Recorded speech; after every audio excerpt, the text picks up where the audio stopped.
بسم اللہ الرحمن الرحیم۔ ہم سورہ بنی اسرائیل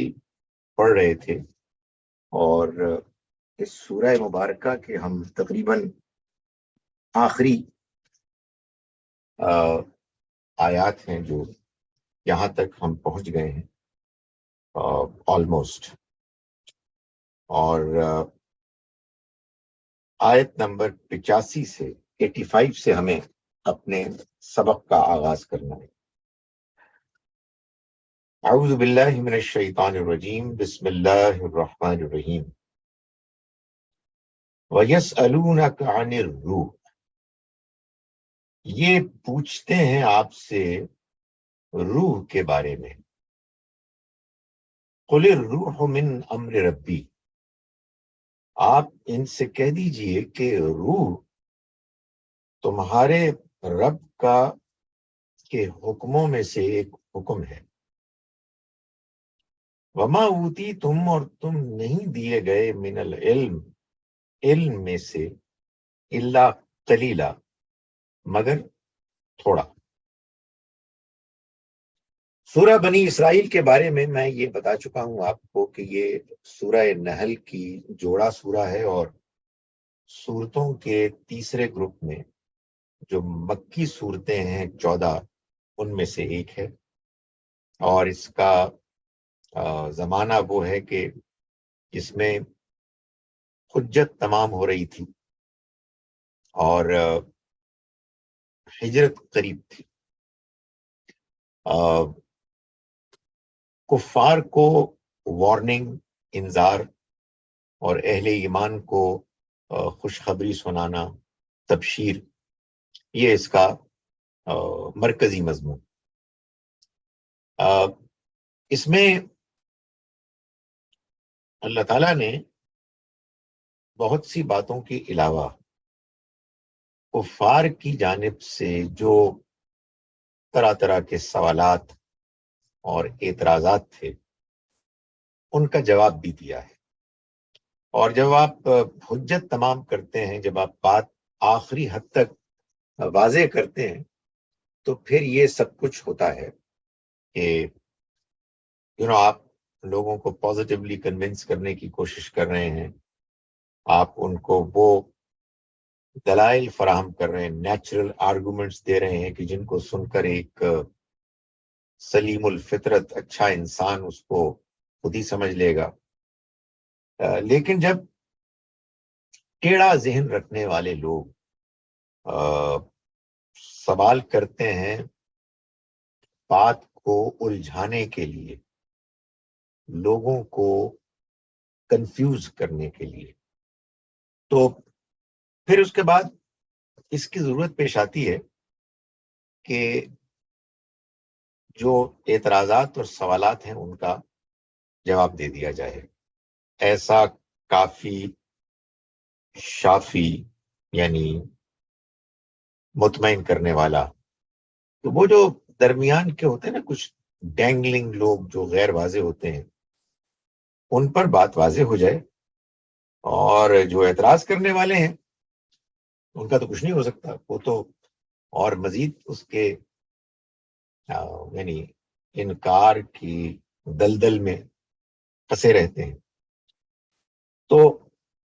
کفار جو سوال کرتے تھے ان میں سے یہ سوال بھی تھا۔ روح اصل میں یہ ایک بڑی مشکل ہے کہ ہمارے ہاں ویسے تو آسانی بھی ہے، لیکن بہت سی آسانیاں ایسی ہوتی ہیں کہ ان آسانیوں کے اندر مشکلات بھی ہوتی ہیں۔ آسانی یہ ہے کہ اردو اور عربی میں بہت سے الفاظ مشترک ہیں، اور مشکل یہ ہے کہ وہ جو مشترک الفاظ ہیں ان کے معنی اردو میں کچھ اور مشہور ہیں اور عربی میں کچھ اور ہیں۔ کبھی کبھی اشتراک بھی ہو جاتا ہے، اور بعض اوقات اشتراک کامنالٹی ایسی ہوتی ہے کہ اس میں بھی کچھ کنفیوژن ہوتا ہے۔ سو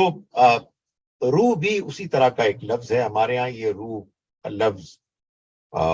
انسان کے جسم میں جو انسان کی اصل شخصیت ہے اس کے لیے استعمال ہوتا ہے۔ قرآن مجید میں بھی یہ اس مفہوم میں استعمال ہوا ہے، فَنَفَخْتُ فِيهِ مِن رُوحِي، میں نے اس میں اپنی روح پھونکی، یعنی اللہ نے ایک خاص طریقے سے، ایک خاص غیر معمولی انداز میں انسان کے اندر اس کی جو اصل شخصیت ہے، جس میں اللہ تعالیٰ نے اس کی فطرت اس کو عطیت کی، اس کو اللہ تعالیٰ نے انسان کو ایک غیر معمولی طریقے سے عنایت فرمائی، اس کو ہم روح کہتے ہیں۔ لیکن قرآن مجید سے معلوم ہوتا ہے کہ لفظ روح صرف اس مفہوم کے لیے استعمال نہیں ہوتا، بلکہ ہم قرآن میں دیکھتے ہیں کہ یہی لفظ ہے کہ جو جبرائیل علیہ السلام کے لیے بھی استعمال ہوا، اور ان کے لیے لفظ روح الامین، یعنی امانت دار روح، روح القدس، پاکیزہ روح۔ اسی طرح سے یہ لفظ قرآن مجید میں آیا ہے وحی الہی کے لیے بھی۔ مثال کے طور پر سورہ شورى میں روحم من امرنا، ہم نے نازل کیا آپ کے اوپر روح اپنی جانب سے۔ آپ یوں سمجھیے کہ وہ چیزیں کہ جو اللہ کی طرف سے پروسیڈ کرتی ہیں اور جن کو ہم نہیں دیکھ پاتے، ان کے لیے یہ لفظ استعمال ہوتا ہے، اور یہاں سیاق سباق اور پورے قرآن مجید کے کانٹیکٹ سے معلوم ہوتا ہے کہ یہ وحی الہی کے لیے سوال تھا، یعنی اچانک روح انسانی کے لیے روح کے بارے میں سوال ایک آ جانا اور اس کا جواب دے دینا، یہ قرآن مجید کا انداز نہیں ہے۔ یعنی قرآن مجید کوئی عام طور پر ایسا نہیں ہے کہ کوشچن آنسرز ہیں کہ ایک سوال ہوا اس کا جواب دیا، پھر دوسرا سوال ہوا اس کا جواب دیا۔ یہ ایک مربوط کتاب ہے، کوہیرنٹ کتاب ہے، جس میں کہ آیات صورتوں کی آپس میں ایسے باہم دیگر جڑی ہوئی ہیں کہ آپ اس کو ایک بالکل مکمل کوہیرنٹ، مربوط، منظم ایک کلام کی حیثیت سے جانتے ہیں۔ تو یہ سوال وہ کرتے تھے کہ کیا آپ کہتے ہیں کہ میرے اوپر وحی نازل ہوتی، یہ کیا چیز ہے؟ یہ آپ سے وحی کے بارے میں، روح کے بارے میں پوچھتے ہیں۔ تو اللہ تعالیٰ نے فرمایا کہ قل الروح من امر ربی، آپ ان سے کہہ دیجئے کہ یہ روح میرے پروردگار کا ایک حکم ہے، یعنی اس کی حقیقت تم کیسے جانو گے؟ میرے رب کا حکم ہے جو مجھ پر نازل ہوتا ہے، اور وما اوتیتم من العلم الا قلیلا، تم کیسے جان سکتے ہو؟ تم تو دیے گئے ہو مگر بہت تھوڑا علم۔ یہ قرآن نے کئی جگہوں پر بیان کیا کہ انسان کا یہ ایک مسئلہ ہے، اور اللہ تعالیٰ انسان کو اس بارے میں قیامت کے روز پوچھیں گے بھی کہ یہ جو تم انکار کرتے تھے، اور انکار کرتے تھے اس بنیاد پر کہ بات تمہیں ابھی سمجھ ہی نہیں آئی ہوتی تھی۔ یعنی ایک تو یہ ہے نا کہ آپ یہ کہیں کہ بھائی میں نے آپ کی بات سمجھ لی، مگر آپ کی بات میں کوئی وزن نہیں، یا میں اس بات کے غلط ہونے کو اس طرح سے ثابت کرتا ہوں۔ تو چلیے یہ ایک ڈسکشن، ایک ہیلدی ڈسکشن کا ایک آغاز ہو سکتا ہے اس طرح سے، مگر بات آپ نے سمجھی نہیں ہے، کوئی ادھر سے سنی، کوئی ادھر سے سنی، انٹ سنٹ آپ نے ایک بات اٹھا کے مار دی۔ اس کے نتیجے میں تو ظاہر ہے کہ سوائے اس کے کہ انسان صحیح بات کو جاننے سے محروم ہو جاتا ہے اور کوئی چیز ہاتھ نہیں آتی۔ تو اللہ تعالیٰ نے یہ بات قرآن مجید میں بار بار بیان فرمائی ہے کہ وہ لوگ کہ جو انکار کرتے ہیں اصل میں وہ تکبر میں مبتلا ہوتے ہیں، وہ خود کو اتنی بڑی چیز سمجھتے ہیں جتنے کہ وہ ہے نہیں، ایک ان ریئلسٹک، ایگزیجریٹڈ، مبالغہ آمیز تصور اپنے بارے میں۔ تو یہاں اسی کو ٹھیک کیا گیا ہے کہ دیکھو تم نہیں دیے گئے علم مگر بہت تھوڑا، جتنا دیے گئے ہو اس کی قدر کرو، اور اس کی روشنی میں اس سے آگے جو تمہارے پاس تمہارے سامنے باتیں پیش کی جا رہی ہیں ان کو تم سمجھنے کی کوشش کرو۔ وَلَئِن شِئْنَا، اور اگر ہم چاہتے، لَنَذْهَبَنَّ بِالَّذِي أَوْحَيْنَا إِلَيْكَ، تو ہم لازماً لے جاتے وہ وہی کہ جو آپ پر نازل کی گئی، یعنی وہ لے جاتے مطلب چھین کر لے جاتے۔ ثم لا تجدو، پھر تم نہ پاتے، لکا اپنے لیے، بھی اس کے معاملے میں، علینا ہمارے مقابلے میں، وکیلا کوئی مددگار۔ یعنی مطلب یہ ہے کہ یہ جو وحی نازل ہو رہی ہے یہ اللہ کے فضل سے نازل ہو رہی ہے، اس کی جو قدر ہے، اس کی جو ویلیو ہے اس کو پہچانو اور اس کو اپریشیٹ کرو، تو تمہیں اس سے فائدہ ہوگا۔ یہ اللہ تعالیٰ کا احسان ہے کہ اس نے یہ وحی نازل کی ہے جس کے بارے میں تم پوچھ رہے ہو۔ اگر ہم چاہتے تو ہم پیغمبر چھین لیتے اس کو۔ تو آپ کہیں گے یہ تو پیغمبر کو خطاب کیا گیا ہے۔ قرآن مجید سے یہ معلوم ہوتا ہے اس کو پڑھ کر کہ اللہ تعالیٰ نے جو طریقے اختیار کیے ہیں قرآن میں بات کو بیان کرنے کے،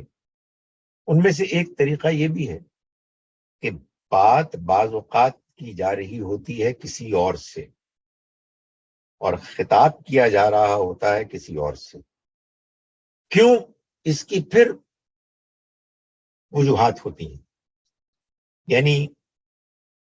جن کو بات بتانی مقصود ہے وہ اس قابل نہیں ہے کہ ان سے بات کی جائے، انہیں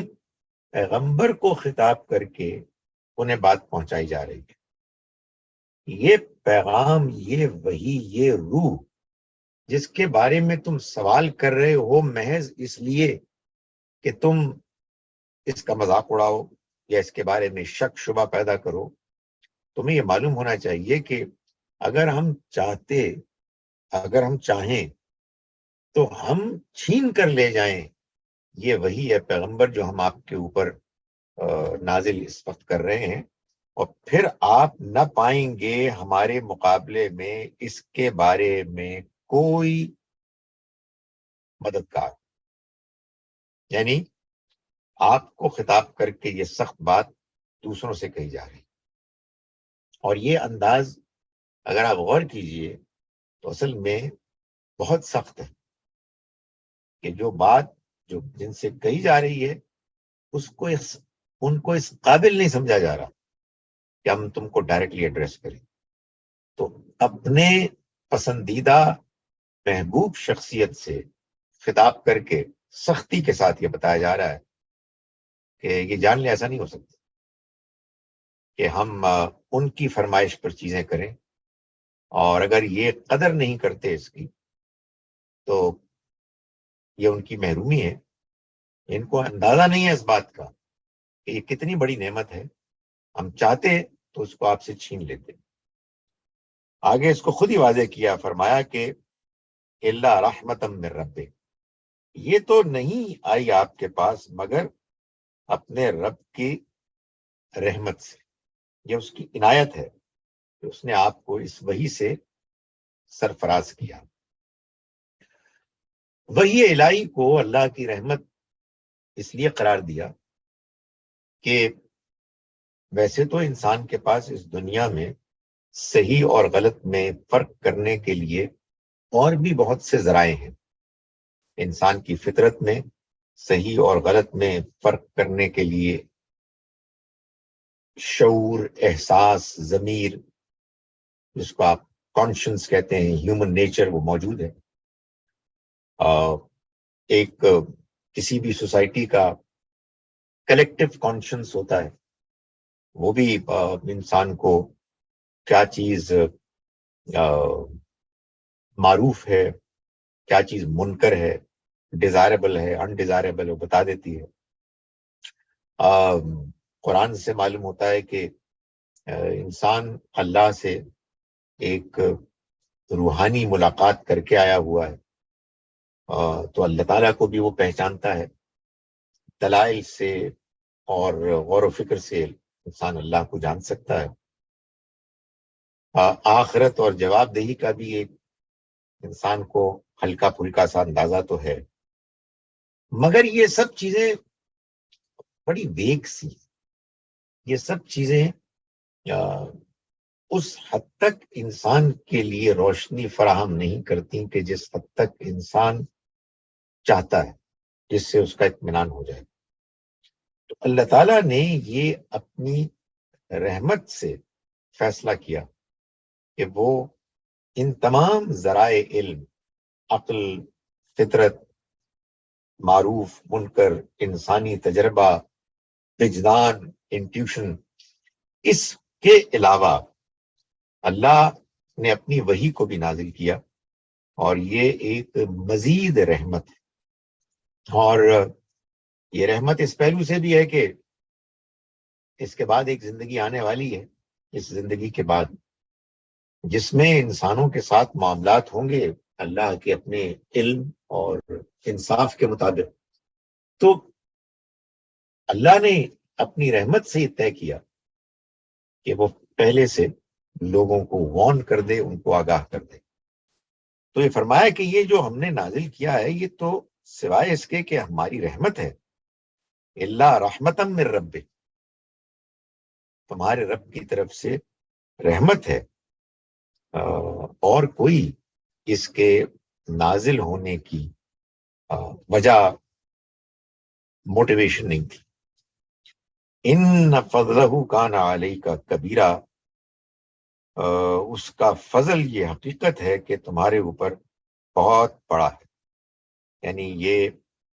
اللہ تعالیٰ احسان جتلا رہے ہیں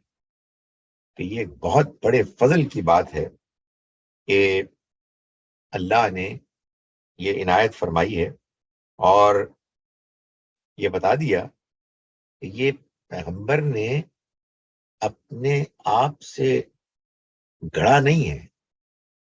بلکہ یہ اللہ کا فضل ہے، اور اس میں ان کی اپنی کوئی کوشش شامل نہیں ہے۔ اللہ نے مہربانی کی، اللہ نے یہ محسوس کیا کہ انسانوں کو رہنمائی، روشنی کی ضرورت ہے، تو اس نے اپنے فضل، اپنے عنایت سے ان کو وحی الہی سے نوازا ہے، اور اب اس میں کوئی اپنی طرف سے کسی قسم کی کوئی کمی بیشی نہیں کر سکتا۔ اور یہ ظاہر ہے وہ کلام ہے کہ جس کو اب تم کو سمجھنا ہے اور اس کی ہدایت کے مطابق اپنا راستہ اختیار کرنا ہے۔ فرمایا کہ قل لئن اجتمعت الانس والجن علی ان یأتوا بمثل هذا القرآن، آپ ان سے کہیے کہ اگر انسان اور جن جمع ہو جائیں، مل جائیں اس بات کے لیے کہ وہ اس قرآن کی طرح کا کوئی اور قرآن لے آئیں، لا یأتون بمثلہ، تو وہ نہیں لا سکتے اس کی مانند، ولو کان بعضهم لبعض ظہیرا، چاہے وہ ایک دوسرے کے مددگار ہی کیوں نہ بن جائیں۔ یعنی وہی پیچھے کی بات ہے جس کو مزید آگے بڑھایا جا رہا ہے کہ یہ اللہ کا فضل، اس کی عنایت ہے کہ اس نے تمہاری رہنمائی کے لیے ایک کلام، غیر معمولی کلام اپنی جانب سے نازل کیا، تاکہ تم اس کے ذریعے سے ہدایت، رہنمائی پاؤ۔ تمہیں اس بارے میں کوئی شبہ ہے، تمہارا خیال ہے کہ ایسا نہیں ہے، تو پھر اس قرآن کی طرح کا کوئی اور قرآن لے آؤ، اس کلام کے مقابلے میں کوئی اور کلام لے آؤ جو اس کا مقابلہ کر سکے۔ تمہارے ہاں تو یہ مقابلہ ہر سال ہی ہوا کرتا تھا، مختلف شاعر اپنے اپنے قصیدے لاتے، اور ان قصیدوں میں جو سب سے بہتر قصیدہ ہوتا اس کو خانہ کعبہ کی دیوار پر لٹکا دیا جاتا، آنر کے طور پر، عزت احترام کے طور پر۔ اس کو معلقہ کہتے، چنانچہ آج بھی معلقات کے نام سے وہ قصیدے موجود ہیں جو قرآن کے نزول سے امیڈیٹلی پہلے ہر سال چنے جاتے تھے۔ تو یہ جو قرآن مجید نے ان لوگوں کو دعوت دی، چیلنج کیا، یہ کوئی نئی بات نہیں تھی، یہ تو ان کے یہاں ہوتا ہی تھا۔ اس خاص کانٹیکسٹ میں قرآن یہ کہہ رہا ہے کہ جہاں تم پہلے یہ سب کچھ کر چکے ہو اب بھی کر لو۔ اور یہ بات تمہیں معلوم ہے اچھی طرح سے کہ تمہارے یہاں جو مقابلہ ہوا کرتا تھا قصیدوں کا، شاعری کا، وہ بڑے بڑے نامور تمہارے شعراء تھے، جو تمہارے پسندیدہ لوگ تھے، سیلیبریٹیز تھے، اور ان سے یہ توقع کی جا سکتی تھی کہ وہ پچھلے سالوں کے مقابلے میں اور کوئی بہتر کلام لائیں گے۔ کوئی امر القیس، کوئی عاشا، کوئی لبید وغیرہ۔ سو کبھی کوئی جیتتا، کبھی کوئی جیتتا، آپس میں تھی ان کے ایک دوسرے کے ساتھ ایک کمپٹیشن کا جذبہ، اور اپنے ٹیلنٹ کے لحاظ سے بھی، اپنے جو بھی ان کے اندر شاعری کے لیے ایک غیر معمولی رجحان تھا، اس پہلو سے توقع کی جاتی تھی کہ بہتر سے بہتر شاعری ہوگی۔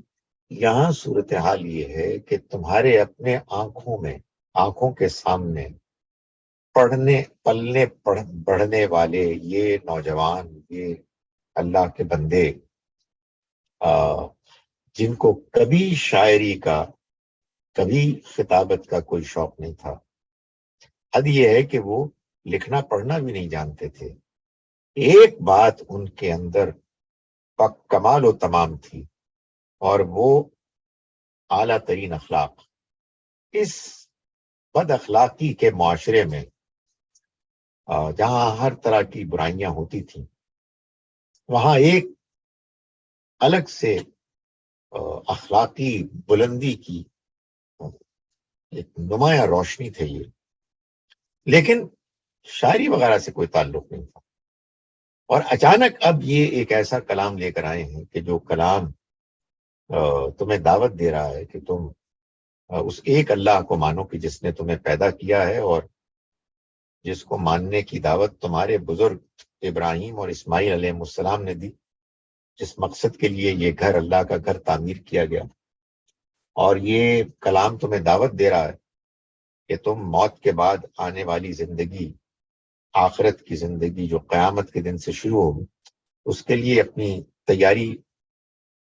تیاری شروع کرو۔ تو تم اس کو نہیں مان رہے ہو، اور یہ بات بتائی گئی ہے ایک ایسے کلام میں کہ جو ہمارے اللہ کے ان بندے پر وقتاً فوقتاً نازل ہو رہا ہے، اور اس سے تمہیں بہت پریشانی ہو رہی ہے۔ تو تمہارے لیے اس پریشانی کو دور کرنے کا ایک بڑا سادہ سا طریقہ ہے کہ اس کے مقابل میں کوئی اور کلام لے آؤ۔ اور اس کتاب نے جب یہ چیلنج کر دیا تو اب اس کا مطلب یہی ہے کہ تم لے آؤ گے، اور لوگ کہیں گے کہ واقعی اسی جیسا کلام ہے، تو قرآن مجید کا یہ دعویٰ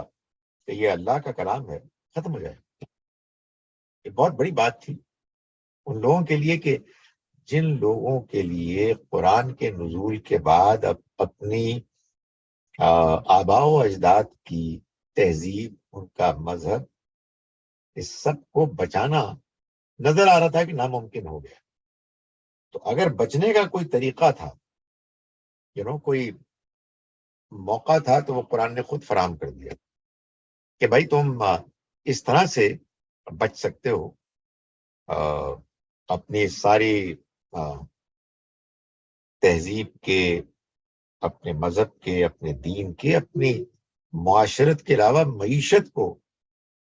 بچانے کے لیے اگر کوئی تدبیر کر سکتے ہو تو یہ ہے کہ یہ قرآن جیسے آیا ہے عربی، اعلیٰ ترین عربی میں، غیر معمولی مضامین کے ساتھ، جو یقیناً جن پر یہ نازل ہو رہا ہے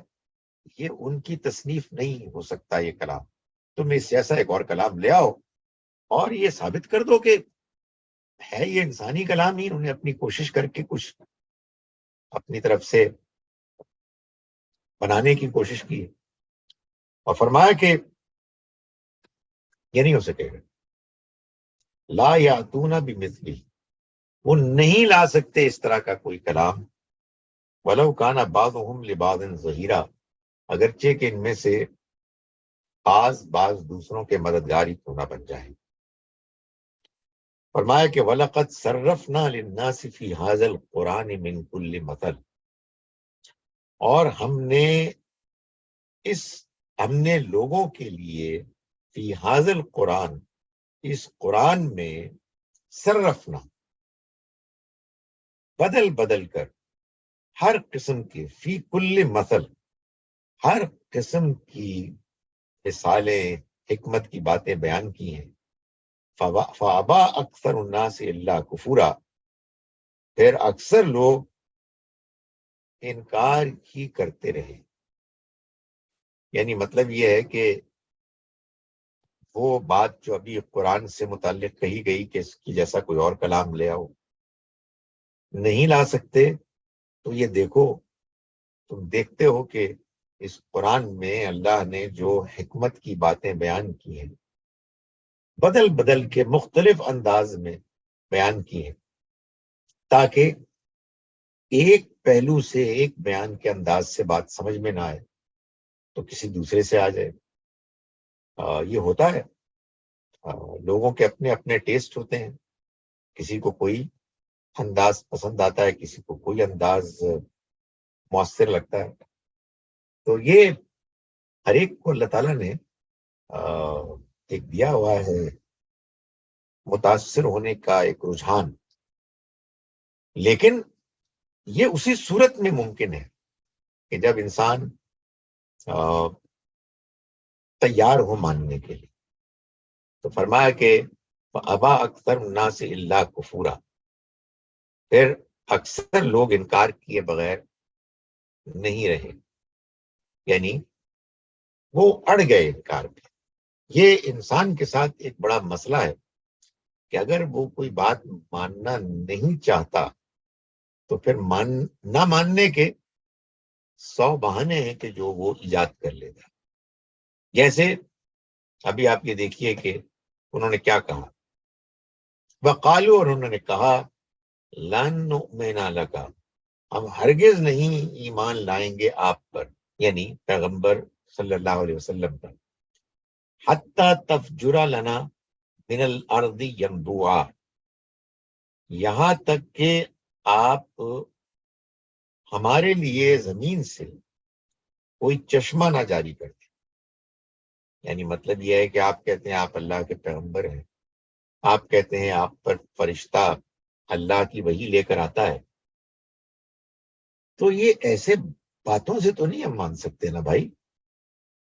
ہم مانیں گے اس وقت کہ جب ہمارے سامنے آپ زمین سے کوئی چشمہ نکال کر ہم کو دکھائیں گے، جاری کریں گے۔ او تکون لک جنتن، یا پھر یہ ہو کہ آپ کے لیے کوئی باغ ہو، من نخیل و عنب، کھجور اور انگوروں کا، فتفجر الانہار خلالہا تفجیرا، پھر اس کے بیچ میں آپ بہت سی نہریں جاری کر دیں، یعنی کوئی بات بنے نا، کچھ سمجھ میں آئے کہ یہ جو دعویٰ آپ کر رہے ہیں کہ یہ اللہ کی طرف سے آپ کو انسانوں کی رہنمائی کے لیے پیغام آ رہا ہے، تو پھر یہ آپ پیغام لانے کے ساتھ ساتھ یہ کام بھی کریں۔ او تسقط السماء، یا آپ گرائیں آسمان سے، کما زامتا، جیسا کہ آپ گمان کرتے ہیں، علینا، ہم پر، کسفن، کوئی ٹکڑے، او تأتی باللہ، یا پھر آپ لائیں اللہ کو، والملائکہ، اور فرشتوں کو، قبیلہ، ہمارے سامنے، یعنی آپ سامنے لا کھڑا کریں تو ہم مانیں گے. آپ دھمکی دیتے ہیں کہ ہم پر عذاب آئے گا، تو عذاب کو آنا شروع ہونا تب ہم مانیں گے. یا پھر یہ ہے کہ آپ دعویٰ کرتے ہیں اللہ کی طرف سے، تو مسئلہ کیا ہے؟ اللہ تعالیٰ تشریف لے آئیں اور ان کے ساتھ فرشتے ہوں، ہم مان لیں گے.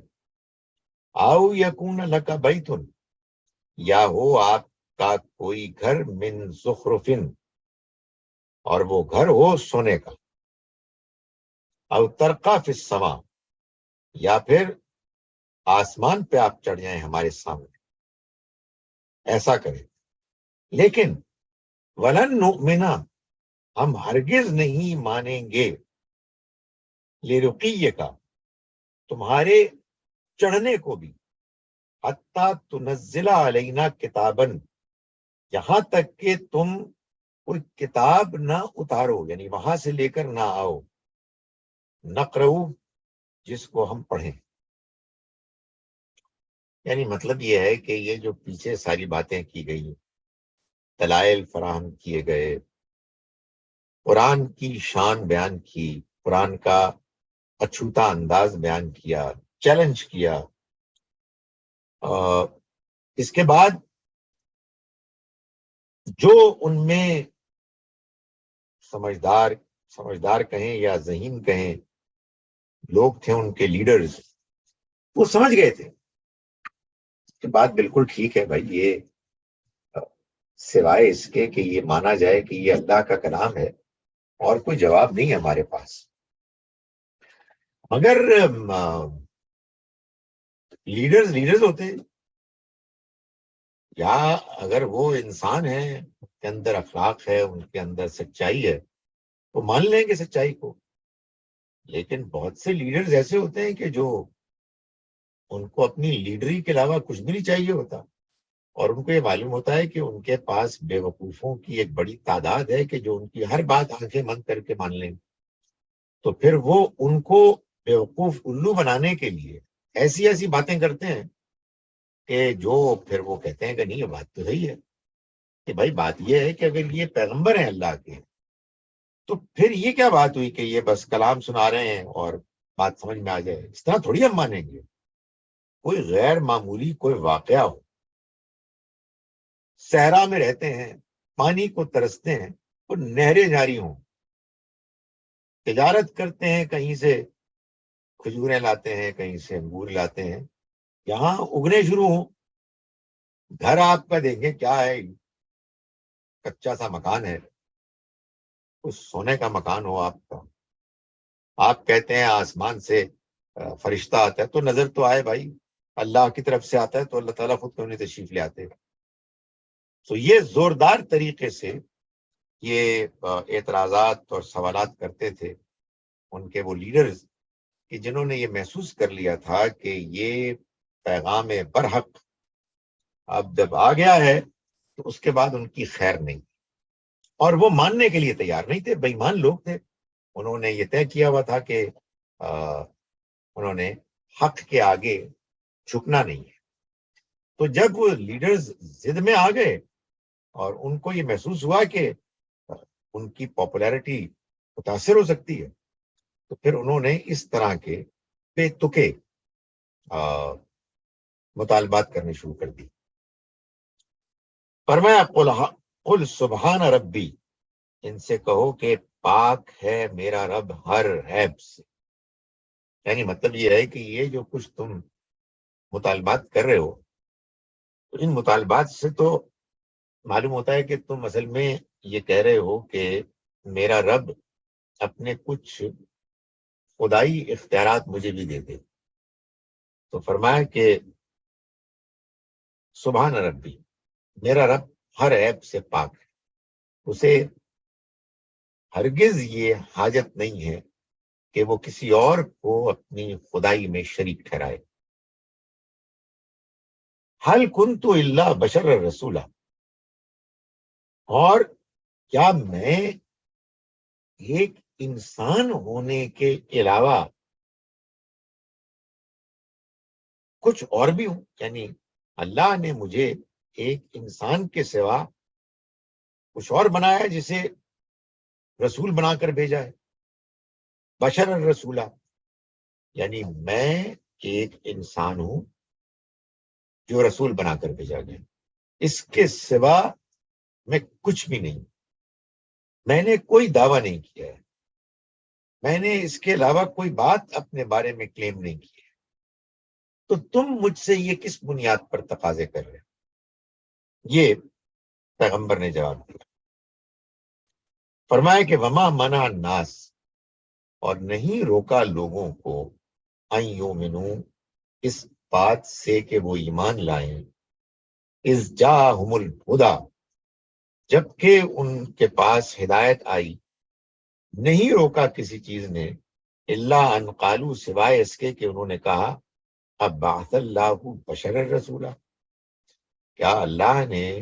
ایک انسان کو رسول بنا کر بھیجا؟ قل، کہہ دیجئے، لو کان فی الارض ملائکہ، اگر ہوتے زمین پر فرشتے، یمشون مطمئنین، چلتے پھرتے اطمینان کے ساتھ، لنزلنا علیہم من السماء،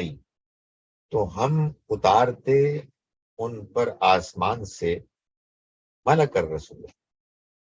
فرشتے، رسول بنا کر۔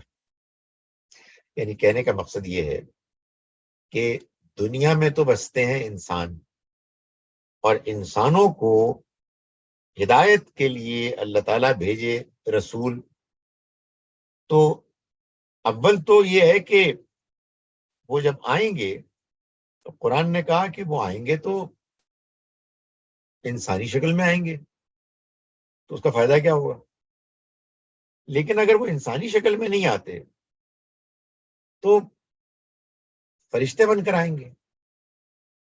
تو پھر یہ امتحان کیا ہوا؟ امتحان تو یہ ہے کہ آپ اپنی عقل کے ذریعے سے یہ فیصلہ کریں کہ یہ پیغام جو آپ کو پہنچا ہے یہ اللہ کی طرف سے اس کے فرشتوں کے ذریعے سے آیا یا نہیں آیا۔ اگر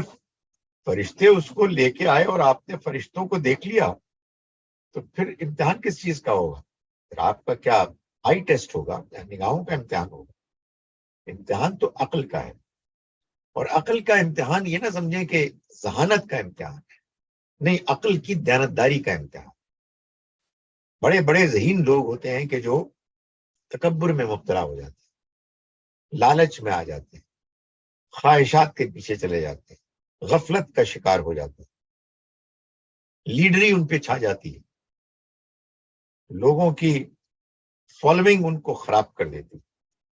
تو اللہ تعالیٰ نے یہ امتحان عقل کا لیا ہے کہ انسان کیا اپنی عقل کو دیانتداری سے استعمال کرتا ہے۔ تو اگر اس دنیا میں فرشتے رہتے تو ان فرشتوں کو ہدایت دینے کے لیے اللہ تعالیٰ فرشتے بھیجتے، اس لیے کہ اللہ کے جو پیغمبر ہیں وہ اللہ کا پیغام دینے کے علاوہ انسانوں کے لیے آئیڈیل بھی تو بنتے ہیں نا، نمونہ بنتے ہیں، وہ فرشتے تو نہیں بن سکتے۔ اور فرشتے جب آتے ہیں، اگر آتے بھی ہیں تو انسانی شکل میں آتے ہیں، اگر وہی نازل کرنے کے لیے آتے ہیں تو بس وہی نازل کرتے ہیں اور چلے جاتے ہیں، ایسا تو نہیں ہوتا کہ وہ زمین پر مطمئن انسانوں کی طرح چلتے پھرتے ہیں، تو پھر وہ کیسے رسول بن کے آ سکتے ہیں؟ تو یہ جواب دیا، اور ظاہر ہے کہ یہ جواب بھی ایک عقلی جواب ہے، اور یہ اسی کے کام آ سکتا تھا کہ جو اپنی عقل کو استعمال کرنے کے لیے تیار۔ قل کفا باللہ شہیدم بینی و بینکم، کہہ دیجئے کہ کافی ہے میرا رب گواہ ہونے کے لحاظ سے میرے اور تمہارے درمیان۔ کس چیز کے لیے گواہی؟ یعنی اس بات کی گواہی کے لیے کہ جانتے بوجھتے ہوئے محض ضد، تکبر اور ہر درمی کی وجہ سے انکار کر رہے ہو تم، یا تم واقعی بات تم پر ابھی واضح نہیں. اس میں میرا رب ہے جو گواہ ہے. وہ گواہ ہے اس لیے کہ وہ سب کچھ جانتا ہے. کہنے کا مقصد یہ ہے کہ اسے معلوم ہے کہ تم یہ ساری باتیں اس لیے کر رہے ہو کہ تم اس پیغام کو ماننا نہیں چاہتے. دنیا کی زندگی ایک امتحان ہے، اور اس امتحان کے لیے اللہ تعالیٰ نے اسی بات کو انشور کیا ہے کہ لوگوں کو آپ اس دنیا میں آخری حد تک واضح نہیں ہو سکتا کہ کس کے دل میں کیا ہے، کس کی نیت کیا ہے. بعض اوقات واقعی انسان کو غلط فہمی ہو جاتی ہے. تو یہ اللہ ہے کہ جو صرف جانتا ہے کہ کس کے دل میں کیا ہے، اور وہی گواہی دے سکتا ہے. یہی وجہ ہے کہ بہت سے کٹر سخت قسم کے انکار کرنے والے کافر بعد کے ادوار میں ایمان لے آتے ہیں. تو اللہ تعالیٰ یہاں فرما رہے ہیں کہ ان کو کہہ دو کہ یہ بات کہ تم کیا ضد ہردرمی میں مبتلا ہو، یا تم واقعی کنفیوزڈ ہو گئے ہو، تم پر بات ابھی واضح نہیں ہوئی، اس کے بارے میں میرا رب بھی گواہ ہے. انہ کان بعبادہ خبیرا بصیرا، بے شک وہ اپنے بندوں کے بارے میں باخبر ہے، دیکھتا ہے. وہی جانتا ہے، کوئی اور نہیں جانتا. ومن یہد اللہ فہو المہتد، اور جسے اللہ ہدایت دیتا ہے وہی ہدایت پانے والا ہوگا. یہ قرآن میں بات بار بار آئی ہے، لیکن اس بات میں ایک پیغام اور چھپا ہوا ہے، امپلائڈ، جو پورے قرآن کے ان مقامات کو پڑھ کر بالکل واضح طور پر سامنے آ جاتا ہے کہ جس کو اللہ تعالیٰ ہدایت دیتا ہے اپنی پالیسی، اپنے قانون کے مطابق. اللہ کا قانون کیا ہے؟ اللہ کا قانون سادہ الفاظ میں یہ ہے کہ جو ہدایت طلب کرتا ہے، جو ہدایت کا خواہش مند ہے، اس کو ہدایت ملتی. اور ہدایت کا خواہش مند کون ہوتا ہے؟ ہدایت کا خواہش مند وہ ہوتا ہے کہ جو اپنی فطرت کو پاک رکھتا ہے. اگر اس سے غلطیاں بھی ہو جائیں تو وہ ان کا اعتراف کرتا ہے. وہ تکبر نہیں کرتا، وہ ضد نہیں کرتا، وہ دھوکہ نہیں دیتا، وہ جھوٹ نہیں بولتا، وہ غلط کام کر کے جان بوجھ کر اپنی جان پر ظلم نہیں کرتا، وہ اپنے نفس کو زنگ آلود نہیں کرتا، ٹیڑھا نہیں کرتا، سخت نہیں کرتا. تو اللہ تعالیٰ ایسے لوگوں کو ہدایت دیتے ہیں، اور جن کو اللہ ہدایت دیتا ہے وہی ہدایت پا سکتے ہیں، اس لیے کہ اللہ جانتا ہے کہ کس کے دل کی کیا کیفیت ہے. اللہ جانتا ہے کہ کون ہے کہ جو ظاہر میں اور چھپے میں کیا کرتا ہے، اور کس جذبے، کس نیت ارادے سے کرتا ہے، اور کرنے کے بعد کیا کرتا ہے. شرمندہ ہوتا ہے یا اس کو چھپاتا ہے یا جسٹیفائی کرتا ہے.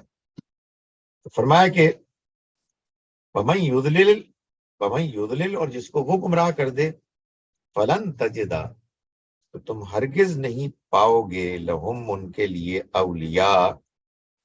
کوئی ولی، کوئی مددگار، من دونہ، اس کے سوا. وَنَحْشُرُهُمْ، اور ہم اکٹھا کریں گے ان کو، جمع کریں گے، یوم القیامہ، قیامت کے دن، علی وجوہہم، ان کے منہوں کے بل پر گھسٹتے ہوئے، عمین، اندھے، بکمن، اور گونگے، اور سمن، اور بہرے. یعنی ان کو یہ سزا ملے گی قیامت کے دن. کیوں؟ اس لیے کہ دنیا میں وہ اندھے، گونگے اور بہرے بنے رہے حق کے معاملے میں، سچائی کے معاملے میں. سچائی ان کو نظر آتی، مگر وہ دیکھنے سے انکار کر دیتے. چنانچہ وہ اندھے تھے، سچائی انہیں معلوم تھی مگر زبان کو سچائی بولنے سے، سچائی کا اعتراف کرنے سے کی توفیق نہیں ملی، تو وہ اصل میں گونگے تھے، اور سچائی ان تک پہنچتی تھی، ان کے کانوں میں ان کی سچائی کی آواز آتی تھی مگر وہ ان کانوں سے سنتے نہیں تھے، تو وہ اصل میں بہرے تھے۔ تو یہ جب انہوں نے اللہ کی دی ہوئی ان نعمتوں سے فائدہ نہیں اٹھایا تو قیامت کے روز وہ انہی اللہ کی دی ہوئی نعمتوں کے ذریعے حوالے سے سزا پائیں گے۔ مأواہم جہنم، ان کا ٹھکانہ جہنم ہوگا۔ علما خبت، جب جب وہ بجھنے لگے گی، آگ دھیمی ہوگی، زدناہم سعیرا، تو ہم اس کو بھڑکا دیں گے، اس کی آگ کو ایک مرتبہ پھر بھڑکا دیں گے۔ یعنی مطلب یہ ہے کہ وہ سزا ان کو ملتی ہی رہے گی۔ ذالک جزاؤہم، یہ بدلہ ہوگا ان کا، بانہم، اس وجہ سے کہ انہوں نے کفروا، انکار کیا، بآیاتنا، ہماری آیات کا، ہمارا پیغام ان کے پاس پہنچا، وہ اگر اس پیغام کے لیے اپنے دل و دماغ کو کھلا رکھتے تو ان کو بات سمجھ میں آ جاتی، مگر انہوں نے اس کا انکار کر دیا۔ وقالو، اور انہوں نے کہا، اذا کننا عظاما و رفاتا، کیا جب کہ ہم ہو جائیں گے ہڈیاں اور ہم ہو جائیں گے ریزہ ریزہ، انا رفاتن، انا، کیا ہم لمبعوثون، اٹھائے جائیں گے، خلقا جدیدہ، ایک نئی تخلیق میں، نئے سرے سے۔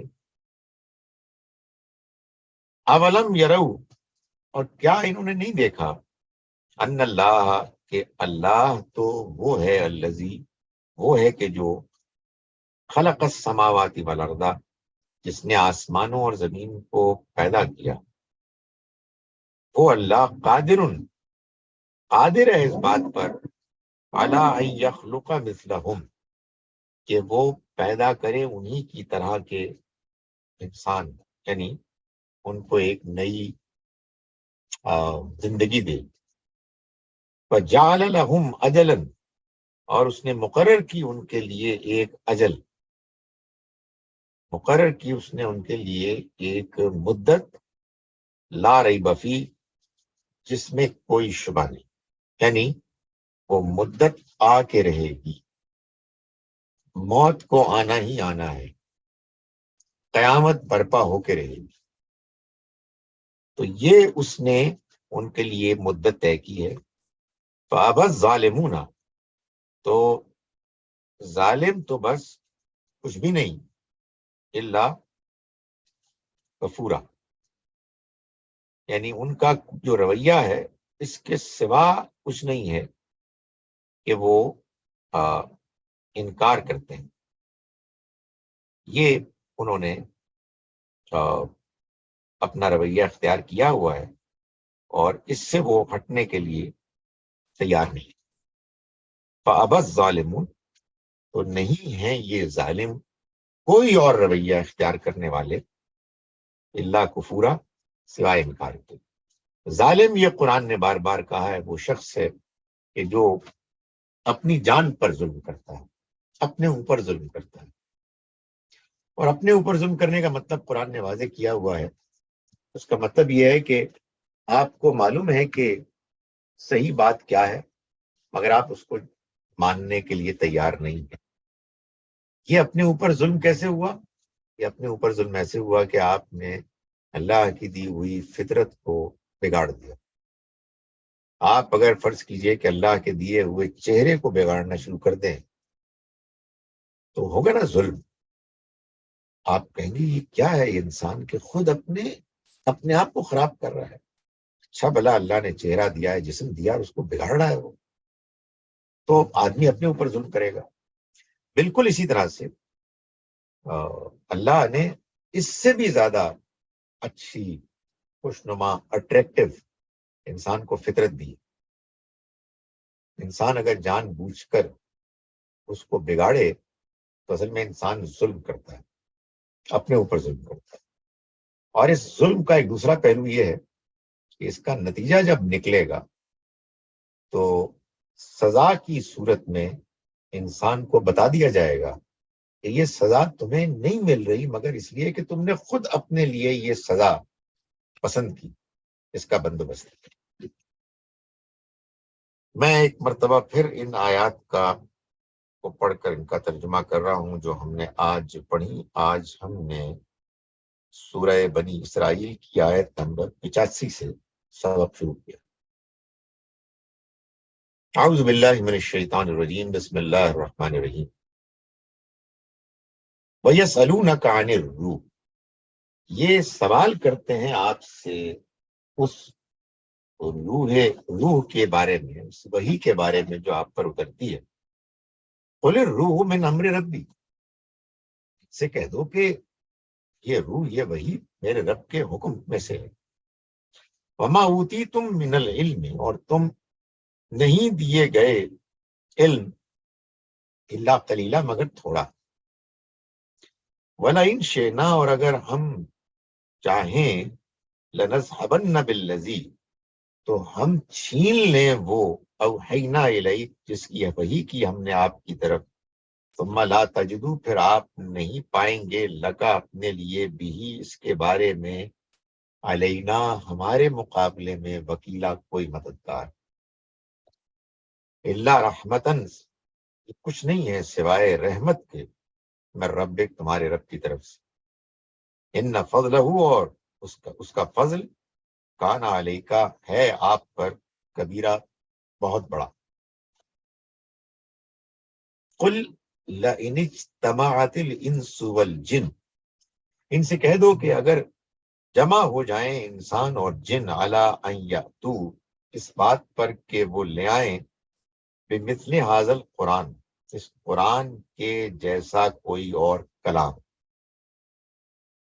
لا یاتون بمثلہ، تو وہ نہیں لا سکیں گے اس جیسا کوئی کلام، ولو کانا بعضهم لبعض، اگرچہ کہ یہ ایک دوسرے کی ظہیرہ، اس میں مدد ہی کیوں نہ کریں، ایک دوسرے کے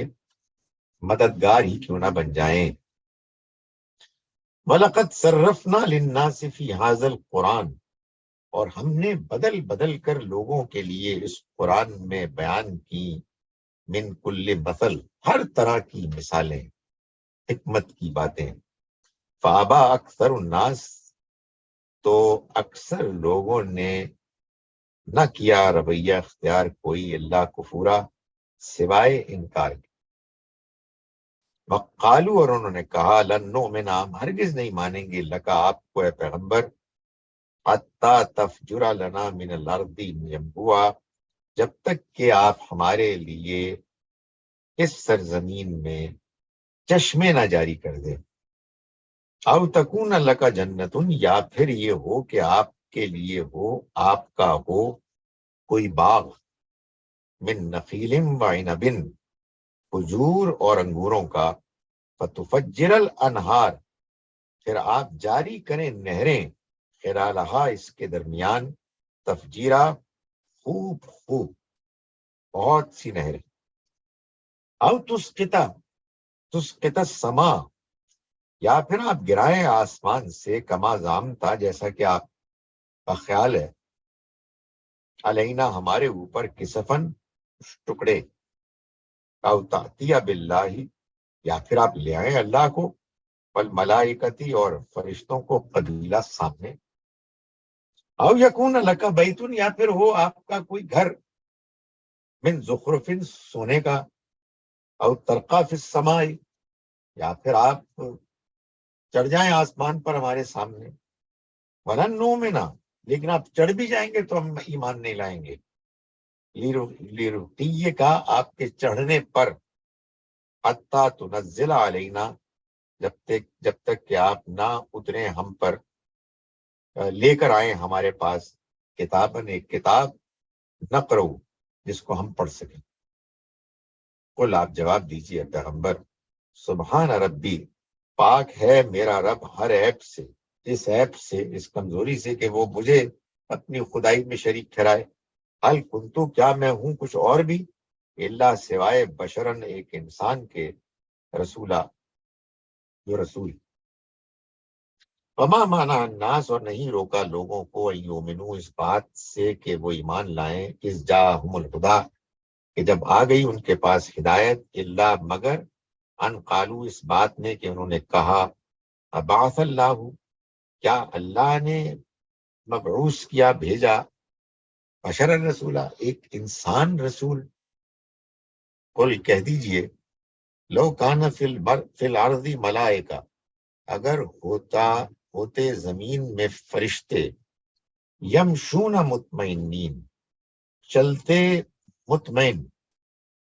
لنزلنا، تو ہم نازل کرتے، اتارتے، علیہم، ان پر، من السمائی، آسمان سے، ملک الرسولہ، فرشتے رسول بنا کر۔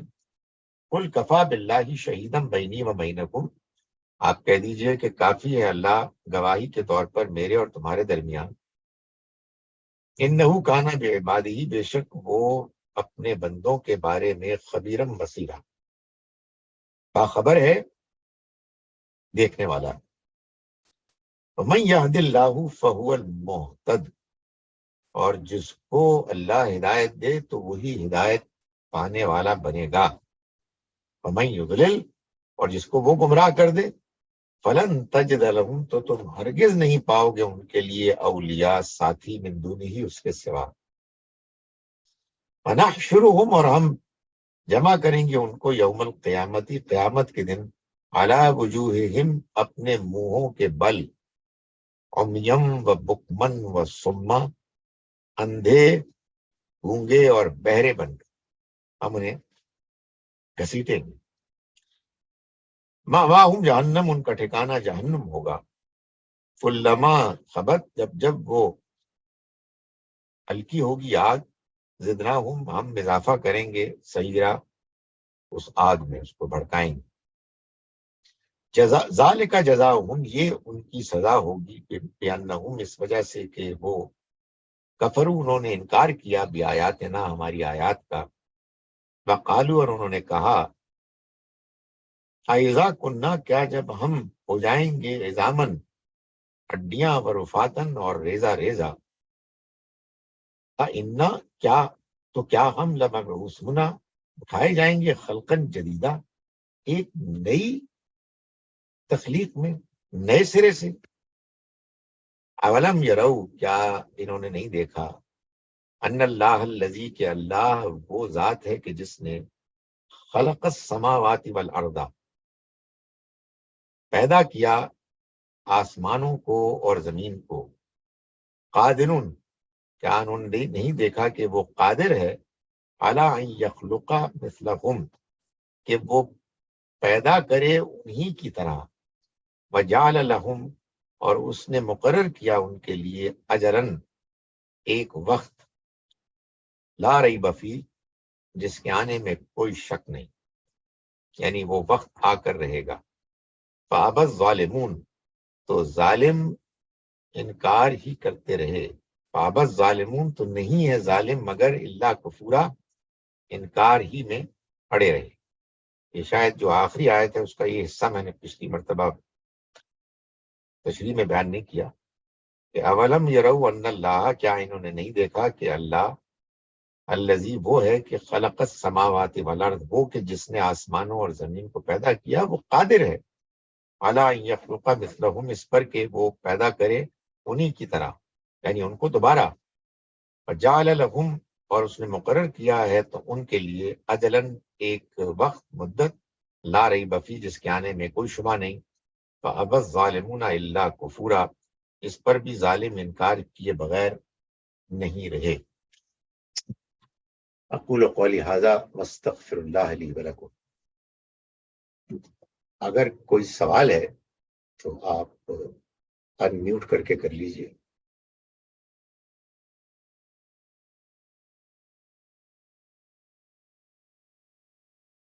گڈ. بعض اوقات سوال نہیں بھی ہونا چاہیے. سو یہ ہم نے سیکنڈ لاسٹ کیا ہے سورہ بنی اسرائیل کا سبق. اس کے بعد اگلے موقع پر جب ہم ملیں گے انشاءاللہ فرائیڈے کو تو سورہ بنی اسرائیل مکمل ہو جائے گی. السلام علیکم ورحمۃ اللہ وبرکاتہ.